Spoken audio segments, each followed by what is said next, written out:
Hi, it's Anne. Thanks for stopping by. We're going to be doing gel printing today. I've been talking about it a little bit. I've showed you a few examples of some gel printing that I have done in the past. I'm just getting started on learning this technique, and it's so much fun. Several of you mentioned that you would enjoy seeing something from me about gel printing, so we're just going to do that today. I'm not worried about the fact that I'm not an expert because nobody is an expert when they first start out. And even being not an expert, look at some of the cool patterns and cool papers you're going to be able to print. And believe me, you will have no idea how they're going to turn out. Some have a lot of great contrast, and some are super subtle. Most of them you think, how am I going to use this? But guess what? You put them in your stash and they can find their way into background settings for different page layouts. You can use them on tags, in collages, certainly on journal covers. There's just no end there. They can become just a really important part of your paper stash. And pardon me, I'm getting over a cold, so I might be doing a little bit of throat clearing here. I think it's important to not be afraid to begin this. I was a little afraid to begin. I got my my gel plate because I saw other people doing it. A gel plate is, I'll show you the packaging. A lot of people, myself included, get the one from Gelly Arts, made in the USA. They're based in the fine city of Philadelphia. This is a small one, just a 5x7. This is the only gel plate that I have. And they're made out of a mineral oil based polymer, and so there's just kind of a neat feel to it. You can kind of feel the mineral oil a little bit. The surface is one that sort of sticks to the paper. You put paint on it, mix the paint up, and then put a piece of paper on it, and then you pull the paper off. And there's something about this surface treatment. It holds the paint really well, but also holds the paper onto it. And so the friction when you begin to, rub on it and then pull it off makes the paint adhere to the paper. I do not know the physics of it. I just know that it tends to work pretty well, and it tends to work in ways that surprise you, and that's part of the joy of doing this particular craft. Anyway, so I was nervous to begin this because I wanted to do really well. I saw people on YouTube doing cool gel prints, and I thought, wow, I just would really like to try that. And mine, when I first began, looked nothing like the cool ones that I saw on YouTube. But after just a little bit of practice, they did end up, looking pretty respectable and certainly usable, intriguing. So I thought I would go ahead and do this while I'm still early in my understanding of this craft, because if you two are new to the gel printing game, I want you to know that you can be new and have something that is really going to be fun to use. And the more you do it, the more you learn about your paints, the more you learn about the possibilities, and the better you're going to get. But you're going to have useful, beautiful, interesting papers from the get-go. So let's just get started.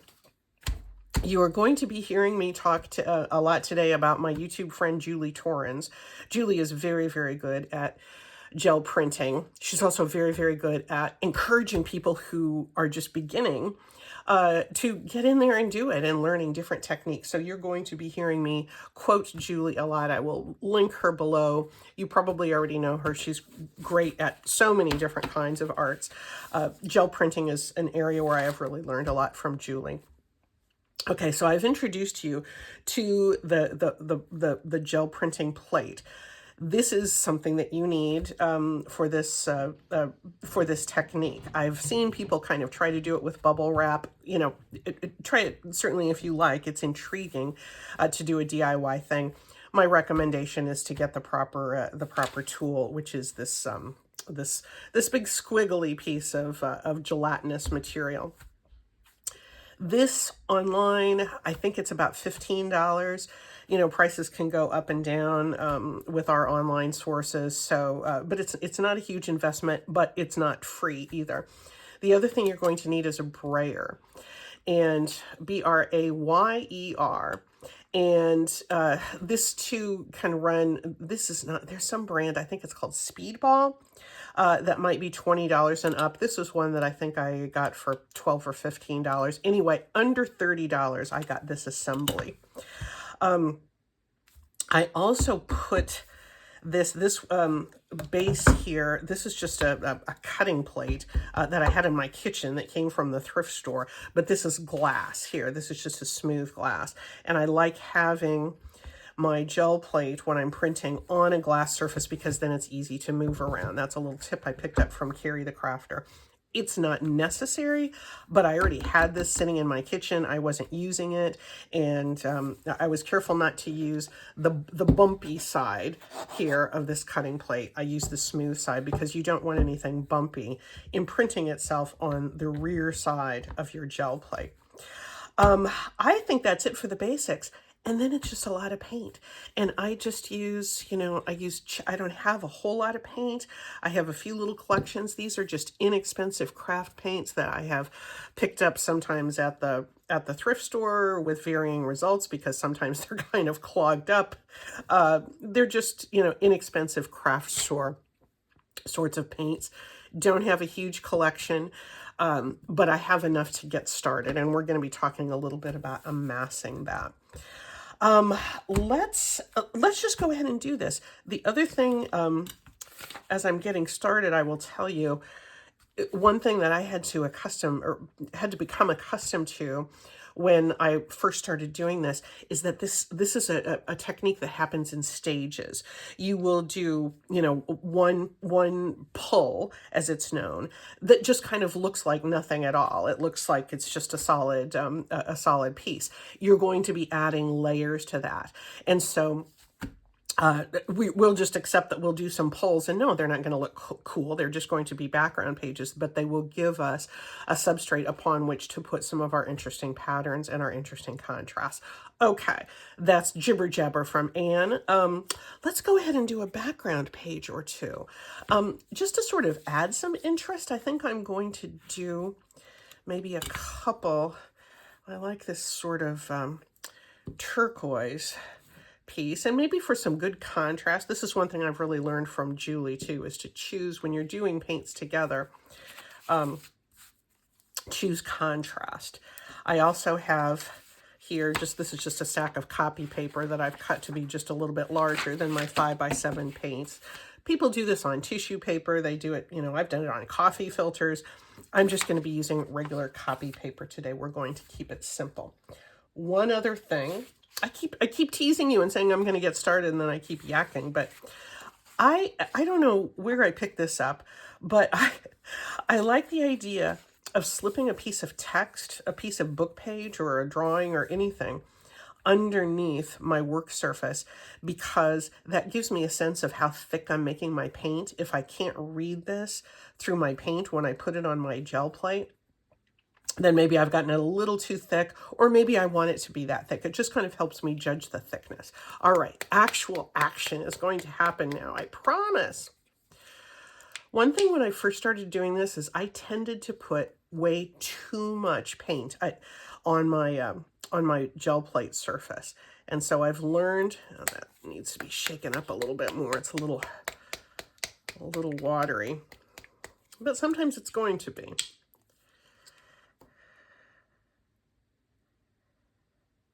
This is a pretty viscous, meaning a runny paint.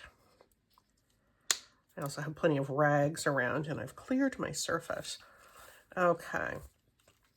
You might notice that it looks like this is dirty. There's little pieces of dry paint. There's certainly dry paint on the brayer. That's kind of how this craft works. You kind of learn to celebrate those little bits of paint from previous projects that get into your current one. Okay, this is going to be a thin layer.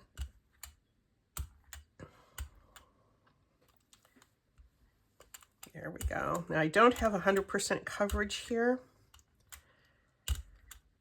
but I think, yes, I kind of like that. I can still see my text a little bit through.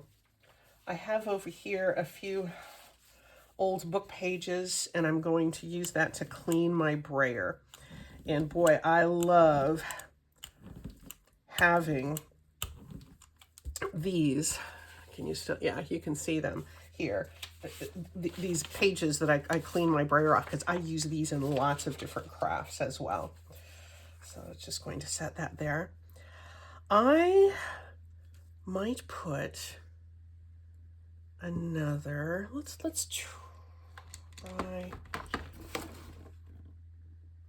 try a little camel color here. This is things tend to dry pretty quickly here. This is drying even as I speak.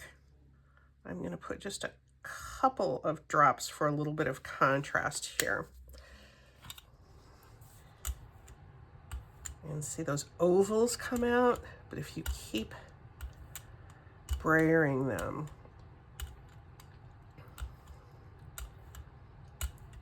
they're going to even out. There we go. So now I've got 2 layers of paint.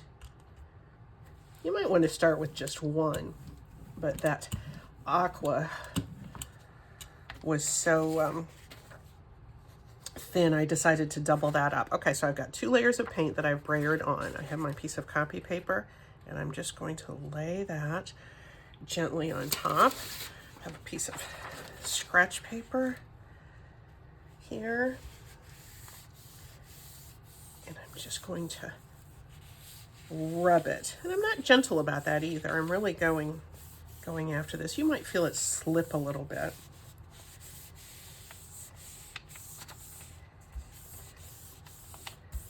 There are tools that you can purchase to help you with this rubbing, but so far I've not invested in any of those, and I'm trying to keep my investment as minimal as possible because I think this should be an accessible craft. It is something you kind of have to devote some time to because you're going to want to make a big batch of things.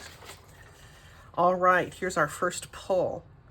Really don't have to be too careful. Sometimes the paint all comes off on the paper, sometimes not very much of it does. That's part of the mystery. Okay.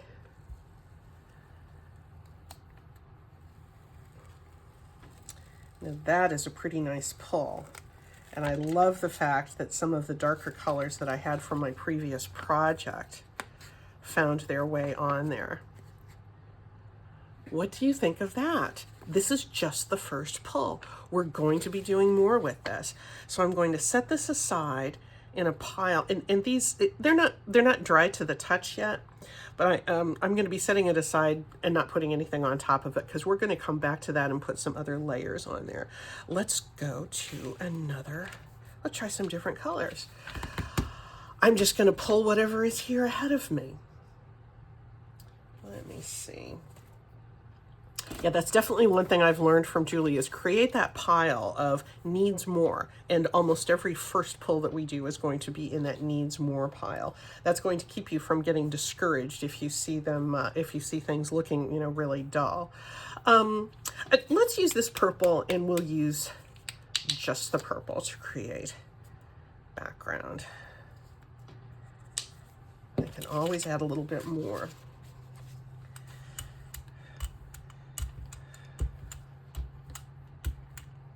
Can go various ways. I've seen some demonstrators say, oh, don't ever go back and forth, and some say, it's fine to go back and forth. I think you kind of do what makes sense to you. There we go. Brayer that off. And I like to, when I'm brayering off, I like to make certain that I get into the margins too, because these can all be really great to use for collage. Let's go ahead and pull this off, and this is going to give us a nice background page.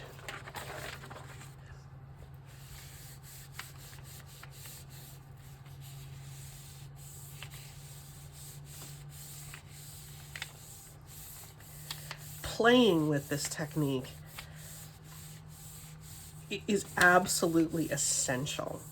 you set aside some time when you don't, don't sit down thinking, oh, I'm going to make a journal, or I have to make a bunch of cards, or something for a swap with a friend, and I have 20 minutes and I got to make that. No, save that 20 minutes for another craft that you can do quickly. You're going to want to really enjoy this process because it is super satisfying. All right.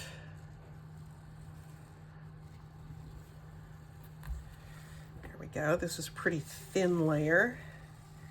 So some of that white from the background page is coming through. But you can kind of see how I've done, strokes with the brayer. This is going to be a nice background. Definitely needs more. We're going to set that aside. Why don't I demonstrate how we can use some stencils? Because stencils and tools are really good for this craft too. This is sort of an older bottle that I got at the thrift store. Again, when I get things at the thrift store, I try to test them and peek in there as much as I can at the store before I purchase, because there's a lot of dried up art supplies from time to time at the thrift store. This one might be a little bit clumpy. And I'm going to take a peek inside, see what's going on in there. Yep. Off this one goes. I might be able to thin that one out. I did get some new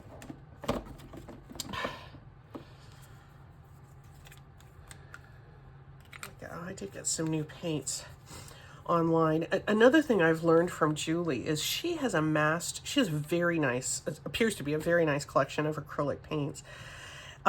But she hasn't built them all at once. She is really, really good at going to the stores, the physical stores, and searching through the bargain bins and the bargain bowls and finding those 25-cent closeout specials that really add to her stash. And so I'm going to try to do a little more of that going ahead to build up my stash, because we're all on a budget, right? But Julie has a really, just has a really good approach towards building her craft supply stash and doing so very economically. All right, I'm covering with this deep blue. Oh, that has an imaginative name. It's A503. Thanks, Arteza. Anyway, I say that to say, you don't have to just, go buy some big collection of paints on Amazon and call your paint collection complete. I did get a box because I had, not very many at all. I did get sort of a bargain box of 20 pieces, which has helped a lot. That's what this is from. But I'm looking forward to doing more in the future with bargain hunting things. Let's try, I used this stencil the other day and this was fun. Let's do a stencil, and then after that we'll do a tool. Just an inexpensive plastic stencil, and I'm going to let that lay there. Now, I think I'm going to take, this is dry enough to paint, to add another layer. This is where we're going to, from the needs more pile, we're going to put this down on top of our stencil.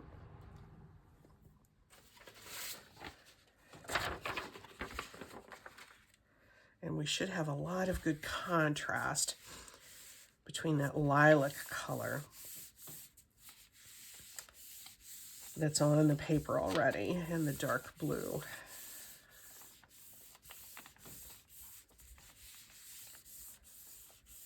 And when you've got a stencil in there, really, use the power of touch, kind of rub with your fingers in there, because you're going to want the surface of that background paper to be touching, going through the stencil and then touching the areas that are exposed by the stencil.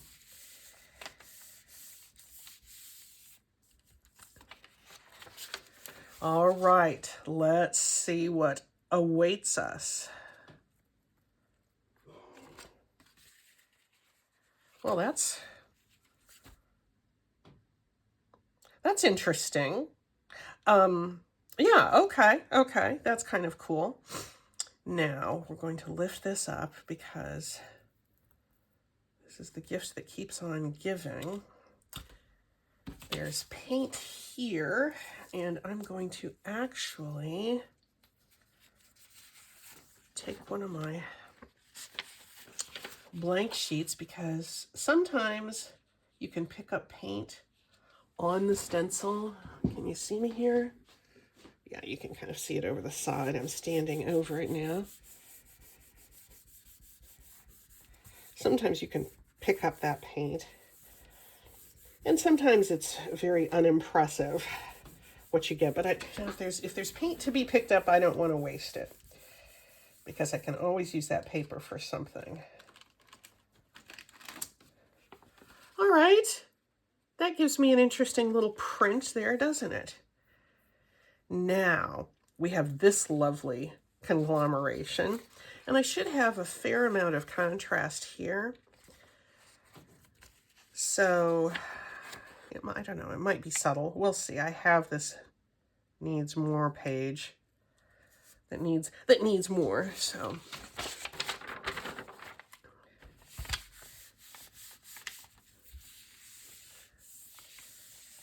and at the end of a session, I do always take my painty stencils and slip them in a dishpan of hot soapy water to get them clean.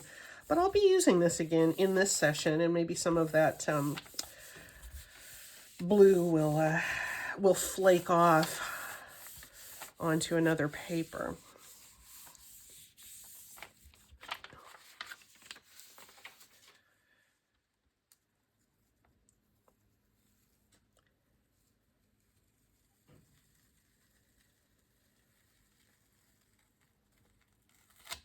There's this pull. Rather intriguing. Yes, I like that. Now, this is the point at which I have to turn to one side and put things down on a big plastic sheet that I have on the floor. Let's do another one. Oh boy, so you can see I have a lot of that dark blue. Well, not a lot. I have bits of that dark blue there on my plate, but that's just going to keep pulling off. You have to, one thing I really like about this technique is that it gets you feeling comfortable with just combining things in an abstract way. What about this sort of pumpkin color? I'm pulling things out willy-nilly. Oh, I know what I could do. I could put a few splotches of the pumpkin color here, and then I could go and put some of this camel color in too. I'm not really good at mixing colors to make new colors, but I kind of like having them in different splotches. And there's a little bit of mixing that happens as part of that process. But we'll just see how this goes. I say that a lot, don't I? The fun of the play with this technique really is just that. You never know how the paint is going to react, how it'll react with each other. Time to brayer off a little bit here.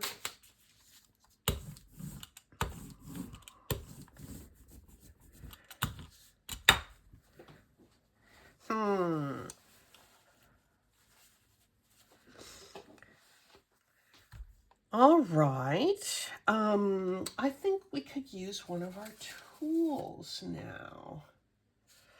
I cut this out of cardboard. It's like a comb. I think I have one comb in the house because we're more of a hairbrush family than a combing family. Dan has a shaved head, and Barney and I both use brushes.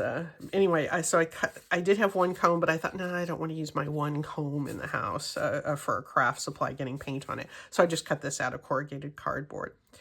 So I haven't used it yet.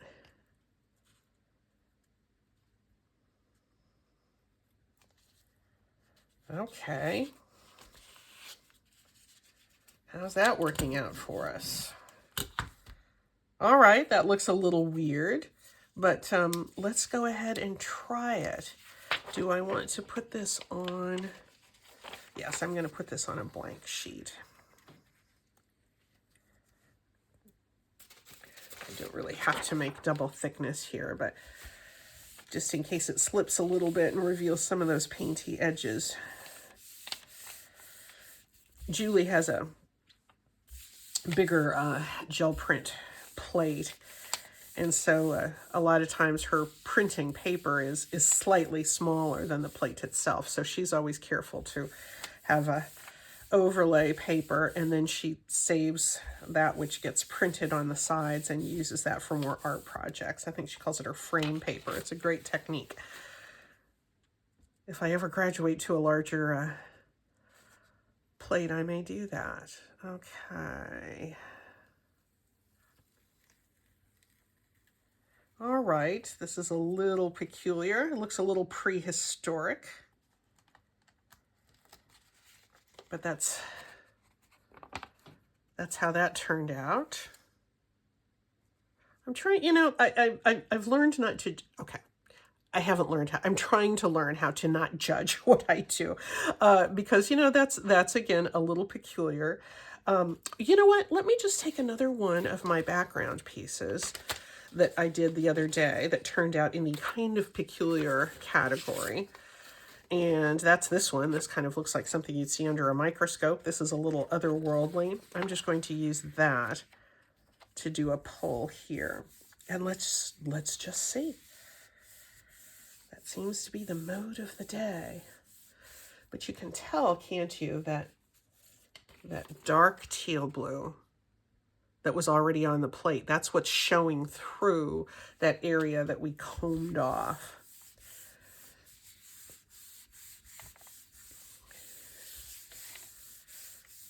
And we're just going to do a few more of these.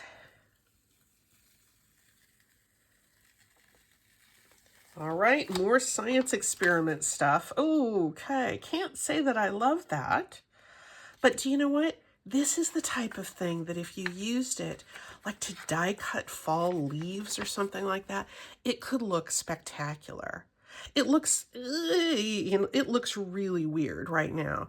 But, you know, one thing I am learning to do is, you know, look at things in small, you know, in small batches.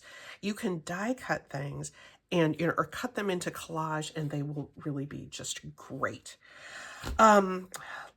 We have a lot that we can clean up here.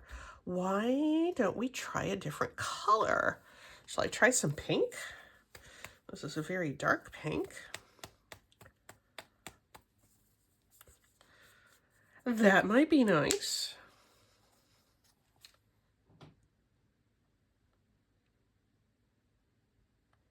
Let's see what this gives us, and we'll just have another background paper that we can print on top of.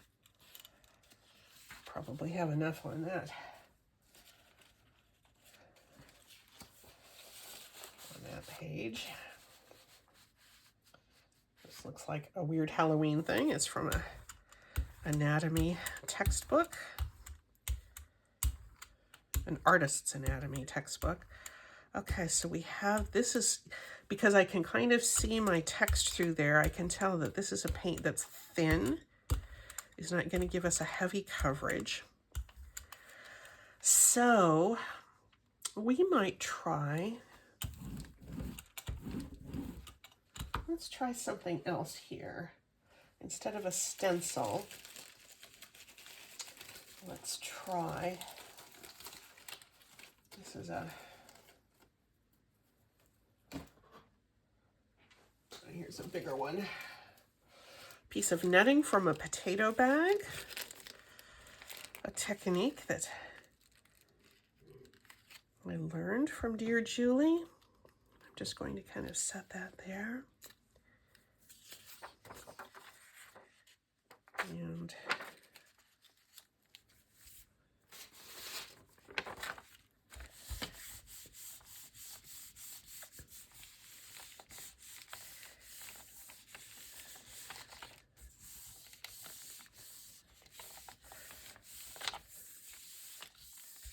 I've heard from so many people who said they have the equipment to do gel printing, but they just haven't screwed up the courage to actually use it. And I know, because that was me, like just a few months ago. And again, still not good, but learning every time and making some very useful papers. That's pretty. That's pretty. See, this would have looked a lot different if I had used one of my background pages here, because I would have had color showing through there instead of the white, but I'm okay with that. All right, now we'll pull this through. And what would contrast nicely with that? What do I have? I have this yellow. This was in my my not yet done pile. This was from yesterday. You can see there's quite a few different layers on there. But that contrast, you know, that's one thing I learned as a quilter. I make quilts as well. Not as much as I used to, but that has been another aspect of my creative life. And quilters always look for contrast. You know, your patterns, your piecing is not going to show up if you don't have strong contrast. Contrast in pattern, contrast in intensity of color, contrast in saturation. I guess that's intensity. All right, so this little netting piece is not coming off all at once, but I love the patchiness that has given me. That's kind of cool. All right, I am going to do something else. I have learned through getting to know my paints, which is something else that you can learn only through play, that there are some, you know, like that, what did I decide? Was it this paint that was pretty sheer? There are other paints that are very sheer, and one of them is it this? Yeah, I think it's this gold metallic. And at first I thought, oh, I would have all these cool, you know, gold plated papers by using them on my in my gel print process. But this metallic paint is very thin, and it really just gives sort of a sparkly sheen to things. It doesn't read as gold. I think it's probably because it's just a really cheap paint. However, I've learned to enjoy that because I can put a layer of this inexpensive gold paint down, and I just sort of end up with a big sparkliness that lets all the other colors shine through. So I'm going to let that thin gold layer stay for a second. And what can I choose that would contrast nicely? I want to pick up a little something different in these blank areas. So what might be, you know, I mean, we're just kind of going for the garish kinds. Garish is a judgy word. I'm sorry, I shouldn't have used that. We have some unexpected color contrasts here. If I really wanted to go in the same color family, I would do that. But I don't know. I think that's something that you can do when you get a little more advanced. Oh, this one still has the ceiling on it. I have something similar that's open. Oh, this is a little more like it.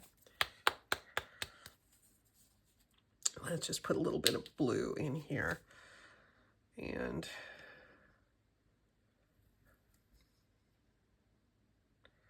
I'm just going to do this partially because I'm just going to pick up part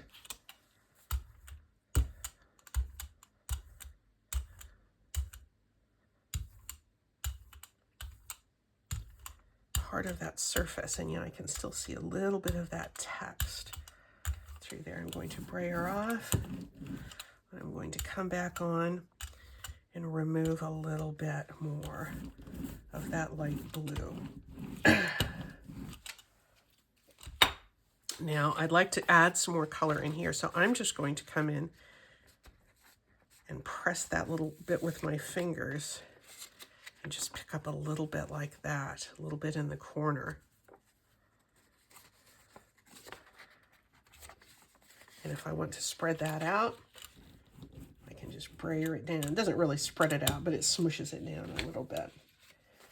So that gives a little bit of a different look. I don't know that I love it. Spread that out a little bit more. And why don't, as long as I'm here, why don't I put this here? And I'm just going to kind of keep layering things together.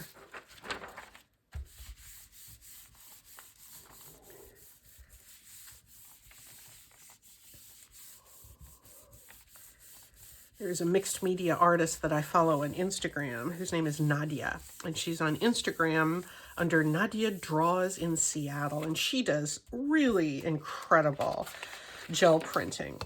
And it's the type of thing that can give you gel print envy when you look at her stuff. Okay, now this, not a whole lot of this is coming through, just a few little splotches, but let's see if we've done anything interesting here. I think I have some of that fleur-de-lis pattern on there, and because that is down on the surface of the plate, I think I'm going to cover, maybe I'll go with something dark. We'll just see how that turns out. The worst it can do can be something we're going to paint over, right? I'm going to go with this brown. Brown might be a little strong.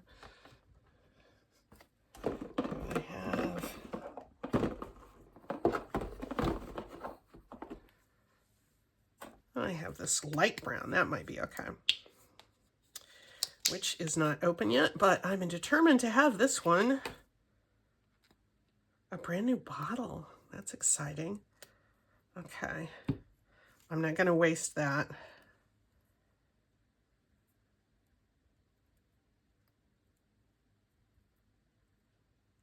There we go. Anyway, Nadia Draws in Seattle, and oh my golly, she does just absolutely incredible work. And she does stuff like image transfers. She takes some pages out of magazines and then can put them, somehow use some process with her gel print or her gel plate, where she can transfer that image, with all this mixed media stuff. I mean, it's incredible. Julie has mentioned this in her videos before, and I really agree with this. Start with the basics. There's plenty of time to get to those more advanced techniques. And all right, I think this one I seem to be making worse instead of better, so I'm just going to put this down and see if this will help. Anyway, just give yourself time to play. Every level has merit. For some reason, it makes me think of when I first started learning to play the ukulele. And this has been a few years ago. It was after my grandson was born, because I decided I was going to be the ukulele playing grandma. So I learned to play the ukulele. And the very first fella here in our neighborhood, an old guy named Cowboy Keith. His real name wasn't Cowboy Keith, but his name was Keith, and he acted like a cowboy. Anyway, I remember him saying that he had so many new ukulele students that came in, and the very first song they wanted to learn was the Hawaiian guy playing Somewhere Over the Rainbow. That really famous rendition of Somewhere Over the Rainbow in Hawaiian style on the ukulele. And he's like, no, you have to learn to play, jambalaya first, or something like that. And I remember that was such a good lesson in how to learn for me, is that you can see things that are aspirational, but you don't have to do them right away. You work your way up, and there's merit in every step that you have along the way. So, all right.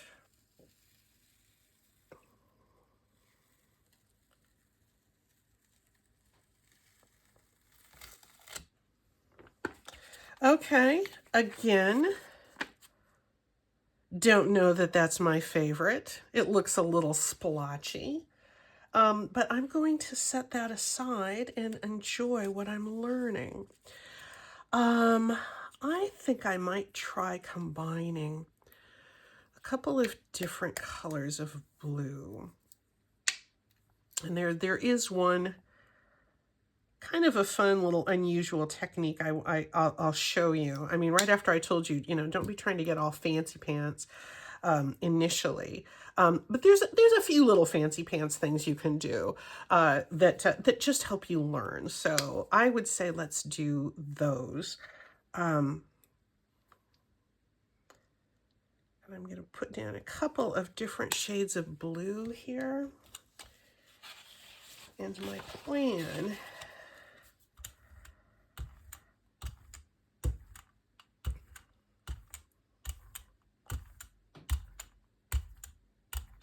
is to make one small additive.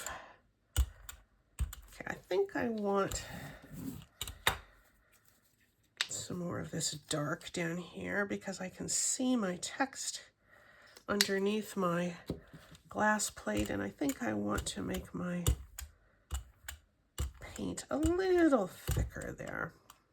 All right, so I have two different kinds of blue here because I'm kind of going for sort of a beachy kind of thing. And then I have a new ingredient. I have some cornstarch here on my desk that I hope isn't getting, this is just cornstarch out of the kitchen. And I put some into this tea infuser ball, and you can tell I've already sifted some on there, but I'm just going to, it looks like powdered sugar, but oh, Anne, let me mop this up. It's cornstarch, it's not going to hurt anything, but makes a bit of a mess. That's funny, I'm making more of a mess with the cornstarch than I am with paint. All right, so I have just a little bit of this cornstarch here. So let's just take a blank sheet and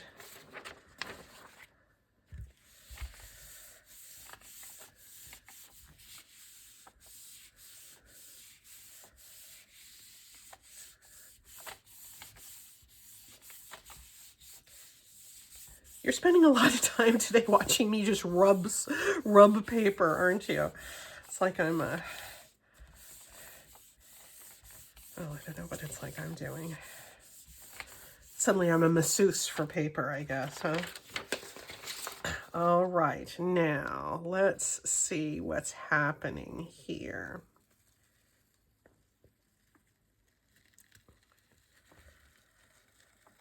We get this neat kind of speckliness here, which is sort of like spatter paint, right? And what the cornstarch has actually done, there's very little cornstarch that has clung here. It's actually acted as a mask, blocking off the paint that was below it. So you get this cool kind of speckly thing. So I think for a background, for some, some sort of like a snow journal or something, I think that's the one fancy pants technique that I think is very easy for even beginners to try, particularly as we're getting into winter. Doing some kind of a winter collage, there's so much beauty to be celebrated in mixed media when it comes to winter. Now, there's a lot of cornstarch here, so you can tell that's, it's still on the plate. Some of it is maybe sticking here, but it's, no, that's pretty much dry. This is going to be cornstarch free. I might try picking this up with future, with another pull. In fact, let's just try that. What would be good? I have this weird, I'm going to take a peek inside and see if this is even still fluid. Yeah, that ought to work. This is a Martha Stewart thrift store find with a dried goober there. I, incidentally, very much enjoyed the Martha Stewart Netflix documentary. I mean, it was kind of a Valentine to her. which I didn't mind. I like Martha. I think she has done a fabulous job rebranding herself, and I think she took a lot of criticism just because she's a successful woman in the early aughts that was kind of shameful. So I enjoy Martha. I really do. Well, I'm gonna go back with this blue. Anyway, that's a Martha Stewart brand paint. What is it? Yeah, it's just some sort of high gloss something or other, and you can tell the consistency of that, whether that's due to its age or the nature of the paint. I do not know. So that got on pretty thick. Certainly just thick on my brayer off paper. And yeah, that's almost muddy. But everything's going to be a little different. I'm going to blend the two a little bit there in the middle. And let's use one more stencil. Shall we do that? I like this stencil. This leafiness. Now, shall I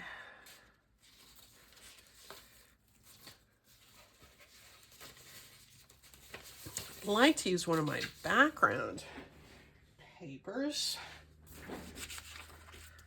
I think I've used most of them up. Here's a yellow one.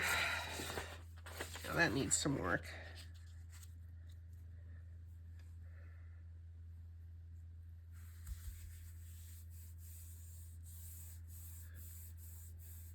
My scratch paper fell off on the other side of the desk, so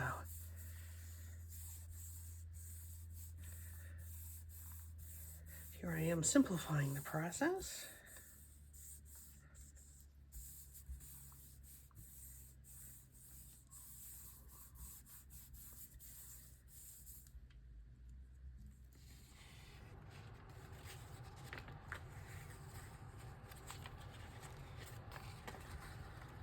That's a little primitive,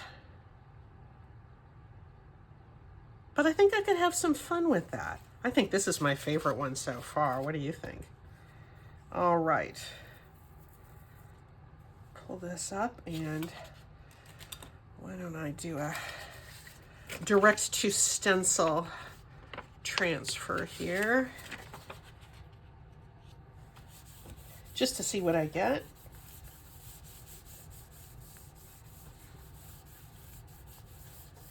Sometimes it's nothing. Sometimes it's rather intriguing. Papers everywhere.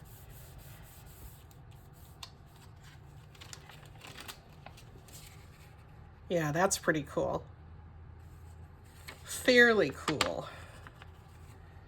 You just never know. All right. I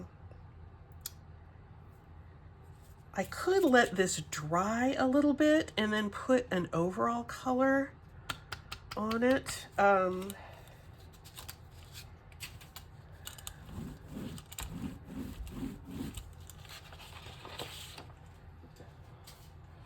Or I could try a little more cornstarch, and then, no, I'm going to put a little bit of background on it.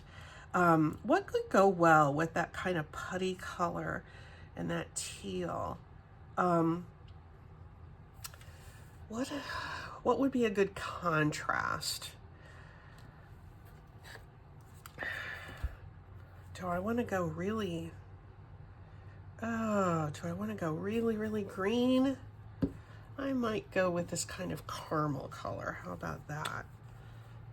Okay, so this is, I'm not waiting until it's 100% dry, although dry paint obviously will pick up off the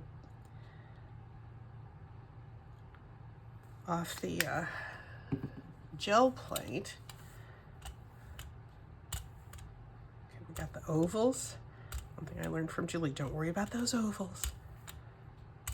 Just keep blending. Your brayer will do the work.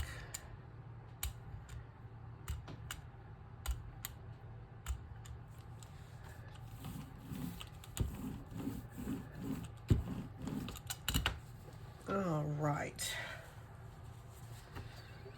And one blank sheet.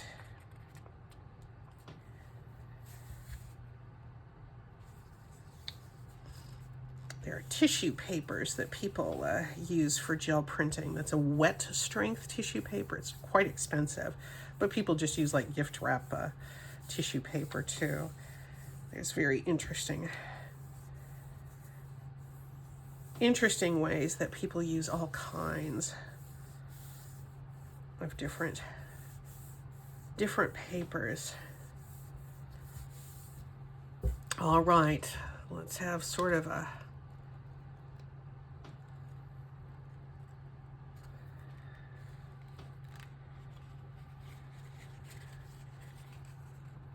definitely in the needs more category, but you know what, there's a lot of paint on there still. Maybe, oh boy, this was a pretty ugly one I did. I don't think I could make this one any worse. So let's just see if I can pull off more paint with this one than I did the other day.